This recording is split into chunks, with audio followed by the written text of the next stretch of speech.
go back? Sai, mag-usap naman tayo, please. Chu! Hindi to. Am I really that much? This is down. You don't really know you. Ating balikan ang naging aktingan ni Fiang kasama si Joshua Garcia. Marami kasi ang nag-react sa last upload natin na ang GM Fiang ay hindi bagay sa showbiz dahil paglalandian lang ang alam ng dalawa. Kaya may pakunting recap tayo sa mga nag-react kay Fiang at kay GM. Si Fiang ang unang napili ni Joshua na magaling at nag-stand out sa mga babaeng housemates. Ang galing niya kasing umakting plus yung speaking voice niya. Hindi ito na-intimidate kahit na si Joshua Garcia ang naging kaiksinan ni Fiang. Level up ang galing niya sa aktingan.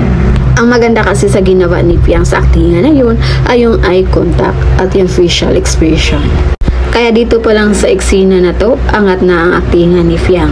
Kaya tama yung sinabi nila na hindi man ito maging big winner, pero malaki ang posibilidad na sisikat ito sa larangan ng showbiz. Kahit sabihin na natin na sikat na influencer na ito, pero magaling pa rin sa aktingan.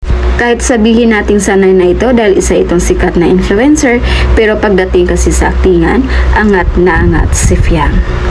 Kaya nung sila na ang magkaiksina ni JM, ang daming humanga sa kanila ng mga viewers dahil pareho silang magaling at kuhang-kuha ni JM ang boses ni Joshua. At pati na din si Joshua, bumilib din sa aktingan ng dalawa at napangiti ito dahil kinilig din sa GM Fiang. Kaya hanggang ngayon, padami ng padami pa rin ang mga supporters ng GM Fiang dahil nakita nila ng chemistry ang dalawa. Marami kasi ang nasiyahan sa mga viewers pag magka-eksena na or makita nila magkasama sa highlights ang GM Fiang. Kaya karamihan sa mga tanong ngayon, paano na daw si Jazz dahil pinaasa daw ito ni GM na paglabas nila ng bahay ni Kuya may aayusin to sa kanila.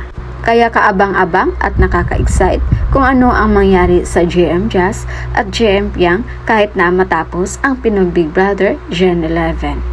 So yun muna yung pa-update natin guys, and again this is Wills TV. Thank you for watching and have a good day.